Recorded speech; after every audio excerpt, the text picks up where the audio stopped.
శ్రీరామ శ్రీమాత్రే నమః. యశివో నవరూపాభ్యాం యాదేవి సర్వమంగళ తయోత్తు సంస్మరణాస్తుంసాం సర్వతో జయమంగళం. ప్రేక్షక మహాశ్రీలందరికీ కూడా నా హృదయపూర్వకమైనటువంటి శుభాభినందనాలు. నా పేరు ఇప్పిరి నరసింహ శర్మ. గతంలో ఈ ఛానల్ ద్వారా నేను జ్యోతిష్య శాస్త్ర పరంగా కొన్ని సూక్తుల పరంగా అనేక విషయాల్ని వీడియోలు చేసి మీకు అందించగలిగాను. నేను మీకు సుపరిచితుడిని. అయితే ఇప్పుడు పరమ పవిత్రమైనటువంటి కార్తీక మాస పర్వదినాలు. ఈ పర్వదినాల్లో శివుని తాలూకా లీలలు, పరమశివుని తాలూకా లీలలన్నీ కూడా కథల రూపంలో చాలా వరకు నిక్షిప్తమై ఉన్నాయి. అవి కొన్ని సేకరించి ఈ నెల రోజులు కూడా రోజుకొకటి చొప్పున మీకు అందించాలనే సంకల్పంతో ఈరోజు ఈ వీడియో చేస్తున్నాను. అంటే శివుడు బోళాశంకరుడు, ఐశ్వర్యకారకుడు కాబట్టి సూక్ష్మంలో మోక్షం ప్రసాదించేటువంటి గొప్ప దైవం అని మనందరికీ తెలుసు. ఇలాంటి ఇతిహాసాలు ఆ స్వామి తాలూకా భక్తికి మరింత ప్రేరణ కలిగిస్తాయి. కాబట్టి ఈ ఇతివృత్తం మీకు తెలియజేయాలనుకుంటున్నాను. అంటే శివుడు సాధారణంగా ఎంతోమంది ఎన్నో వేల సంవత్సరాలు తపస్సు చేస్తే కానీ ఋషులకు కూడా కనిపించిన వరాలు ఇచ్చినటువంటి దాఖలాలు కొన్ని లేవు.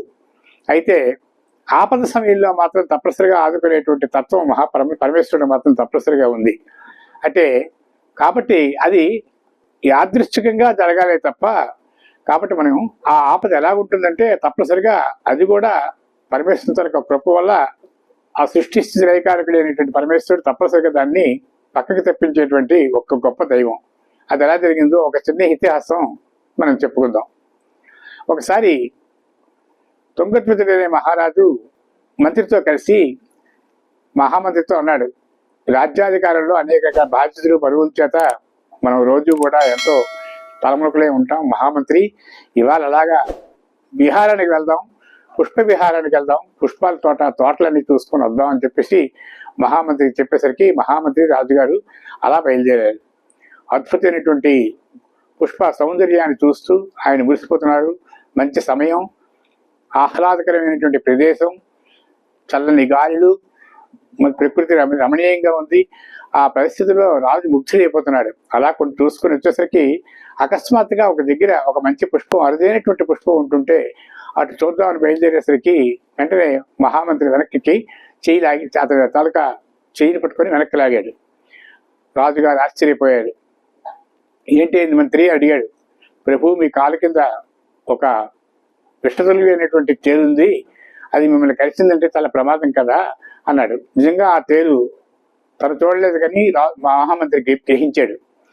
మంత్రి కాపాడాడని చాలా సంతోషించాడు ఆయన. అక్కడి నుంచి తప్పుకునేసరికి కాటు వేయలేదు కాబట్టి గండం గట్టెక్కింది అనుకున్నాడు మహారాజు.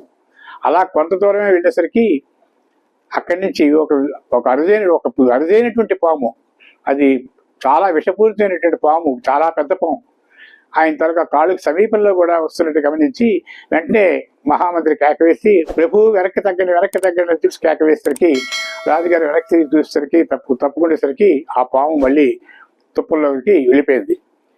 రాజుగారు ఆశ్చర్యపోయారు. వెంటనే మహామంత్రితో అన్నారు, ఇది చాలా భయంకరమైన ప్రదేశంలా ఉంది మంత్రి, మనం తిరోగమనం పడదాం, ఇంటికి వెళ్ళిపోదాం. ఇది ప్రమాదకరమైన పరిస్థితుల తుప్పల్లోని పాములు అనేక రకాల విషకీటకాలన్నీ ఉన్నట్లున్నాయి, మనం బయలుదేరిపోదాం అనేసరికి మంత్రి సరే అన్నాడు. ఇద్దరు కలిసి కొంత దూరం వెళ్ళేసరికి ఎక్కడి నుంచో ఒక తెల్లని కుక్క పరిగెత్తుకుంటూ మహా గొప్ప హుషారుగా వస్తున్నది. ఆ రావడం చూసి రాజుకి సమీపంలో వచ్చేసరికి రాజుగారికి మంత్రి చెప్పాడు, రాజా మీరు పక్కకు తప్పుకోండి, అది ప్రమాదకరమైనటువంటి అడవిలో ఉండేటువంటి ఒక భయంకరమైనటువంటి కుక్క అది కానీ మన మీద పడిందంటే మాత్రం మన శరీరాన్ని బాగా ముక్కలు చేసేస్తుంది. కాబట్టి తప్పుకోండి అనేసరికి రాజుగారు వెంటనే కూడా ఒక చెట్టు చాటుని ఉండిపోయేసరికి ఆ కుక్క ఆ పరుగున వెళ్ళిపోయింది. అప్పుడు చూసి మంత్రి చెప్పాడు ఈ విషయం అంతాను, ఇది భయంకరమైన కుక్క అని. అప్పుడు రాజుగారు చాలా బాధపడ్డారు. ఇంకా లాభం లేదు, మన ఇంటికి వెళ్ళిపోదాం మహామంత్రి, ఇవన్నీ వాళ్ళు ఎందుకో అన్ని అపశకునాలు జరుగుతున్నాయని చెప్పేసి రాజుగారేమో తిరోగమనం పెట్టారు. అలా వెళ్ళేసరికి ఎక్కడి నుంచో ఒక పెద్ద ఎనుపోతు అది రంకి వేసుకుంటూ పరిగెత్తుకుంటూ వచ్చింది. అది పరిగెత్తుతుంటుంటే మంత్రి గమనించాడు. ఏంటిది, తేలుకు తప్పించుకున్నాం, తర్వాత పాముకి తప్పించుకున్నాం, కుక్కకి తప్పించుకున్నాం, ఈ ఎనుబోతుకు మాత్రం తప్పించుకోవడం కష్టం. ఎందుకంటే అది వచ్చిందంటే మాత్రం పెద్ద సమీపంలోనే ఉంది. ఇవాళ రాజుగారి పని అయిపోయిందని చెప్పి మహామంత్రి వెంటనే ఏం చేయాలని తోచగా అక్కడికి ఇక్కడికి కూడా ఆ ఎనుబోతుని తప్పించుకోవడానికి ఎన్నో అనేక రకాల ప్రయత్నాలు చేస్తూ మెల్లిగా రాజును కాపాడగలిగాడు. ఆ ఎనుబోతు వెళ్ళిపోయిన తర్వాత అప్పుడు రాజుతో చెప్పాడు, స్వామి ఇవాళ ఎందుకో మీకు మృత్యుగడిని దాపరించినట్టున్నాయి, అన్ని అపశకనాలు కలుగుతున్నాయి, ఇంటికి వెళ్ళి మీరు విశ్రాంతి తీసుకోండి అని చెప్పి మరి ఇంకెక్కడికి వెళ్ళొద్దు అని చెప్పేసి రాజుగారు ఇంటికి వచ్చేసారు.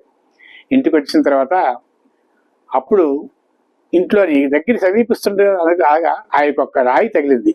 ఆ రాయి తగలడంతో వెంటనే కూడా ఆయన మోకాల మీద కింద పడిపోయేసరికి అక్కడ కండచేము తనకు పొట్ట ఒకటి ఉంది. ఆ పొట్టలోని ఆ తాలూకా చేములన్నీ ఒక్కసారిగా విజృంభించి ఆయన కాలుకి, చెవుల మీద, ముఖం మీద కరిచేశాయి. ఇంకా మంత్రి వెంటనే కూడా కాపాడి జాగ్రత్తగా తీసుకుని వెళ్ళి ఆయనకి ఇంటికి రాజ్యానికి తీసుకుని వచ్చాడు. ఇంటికి వచ్చిన తర్వాత భార్య ఇంట్లో శివపూజ చేస్తున్నట్టుంది. ఆవిడ వెంటనే మంగళహారతి పట్టుకొని రాజుగారికి అందజేయడానికి వచ్చింది. రాజుగారు మహా ఉగ్రుడైపోయాడు. శివుడు లేదు, పూజ లేదు, పునస్కారం లేదు. అసలు నేను ఇవాళ ఎన్ని బాధలు పడ్డానో తెలుసా? ఏ దైవం, అందుకోసం ఈ దైవాలు లేవు, ఈ దేవుడు లేడు, నువ్వు పో అవతలకు అన్నట్టుగా ఆయన గంభీరంగా మాట్లాడేసరికి ఆవిడ నవ్వుకుంటూ వెళ్ళిపోయిన తర్వాత అప్పుడు మహామంత్రి పక్కన ఉన్నాడని ఈ సంగతి అంతా చెప్పకుండా గోప్యంగా ఇంట్లోకి వెళ్ళి జరిగిందంతా రాణిగారికి చెప్పాడు. అప్పుడు ఆవిడ నవ్వింది. నేను బాధపడ్డాను, ఇంత ఘోరమైనటువంటి ఇబ్బందుల్లో నేను వచ్చి ఇలా చెప్తుంటుంటూ నవ్వుతావేమిటి చెప్పి రాజు కోపంగా ఆమెను అన్నాడు. ప్రభు మీరు ఎలాగ అర్థం చేసుకున్నారు? ఇవాళ కాపాడింది మీకు పరమేశ్వరుడే.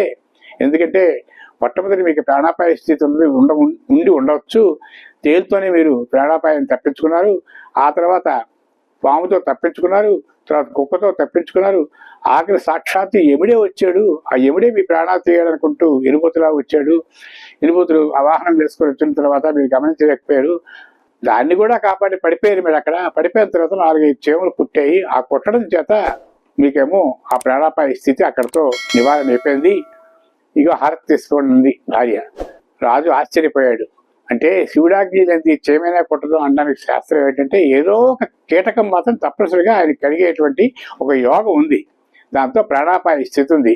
కానీ అవన్నీ కాకుండా అపాయం లేనటువంటి చేము కాట్లతో ఆయన గట్టెక్కగలిగాడు. ఎందుకంటే ఆవిడ చేసిన పూజా పునస్కారాల ఫలితం, ఆ తర్వాత శివునివే ఆవిడకి ఉండేటువంటి విశ్వాసం ఇక్కడ కాపాడింది అని చెప్పేసి ఈ ఇతిహాసం చెప్తుంది. కాబట్టి దీని ద్వారా మనం ఇంకా చాలా పెద్ద కథే ఇది ఇక్కడతో ముగుస్తుంది. దీని సారాంశం ఏమిటంటే మనం ఎన్ని బాధలు పడినా అన్నిటికీ కూడా ఉపశమనాలు ఉంటాయి. ప్రతి అడుగు తీస్తే, అడుగు వేస్తే మనకి అనేక రకాల గండాలు అనేవి మన పుట్టుకతోనే ఉంటాయి. కాబట్టి వాటిని అన్ని అధిగమించాలంటే మాత్రం ఒక దైవనామస్మరణ మాత్రమే మనకి ఉపశమనం. కాబట్టి అందులోని ఓం నమశివాయ అని కానీ, ఓం నారాయణాయ అని కానీ మనసులో ధ్యానిస్తూ చేసేటువంటి ఏ కార్యక్రమమైనా సఫలీకృతం అవడమే కాకుండా మనకి అనేక రకాల ప్రమాదాలను కూడా నివారిస్తుందని ఈ ఇతిహాసం చెప్తుంది. కాబట్టి భక్తులందరూ కూడా గమనించి మనకి పవిత్రమైనటువంటి దినాల్లో పరమేశ్వరునితో ఆరాధన మనం యథావిధిగా కొనసాగిస్తూ ఎక్కడైనా శివలింగం కనిపిస్తే పురుషుడు స్వామివారి మీద పోసి ఒక మారేడుదల ఉంచి తర్వాత అనేక రకాలుగా స్వామివారికి ప్రార్థించి చక్కగా ఈ 4 రోజుల పాటు మనం శివనామస్మరణ చేసినట్లయితే మనకి ఆయురారోగ్య భాగ్యాలు కలగడమే కాకుండా అనేక రకాల విపత్తుల నుండి సర్వేశ్వరుడు కాపాడుతాడని చెప్పేసి ఇలాంటి ఇతిహాసాలు తెలియజేస్తాయి. భక్తులందరూ కూడా నమ్మిక కలిగి ఉండాలి. స్వామిని ప్రార్థించండి, తరించండి, మమ్మల్ని తరింపజేయండి. సర్వేదన సుఖినో భవంతు. మళ్ళీ మరొక కథతో మీ ముందుకు వస్తాను. మీ ఇప్పుడు నరసింహ శర్మ.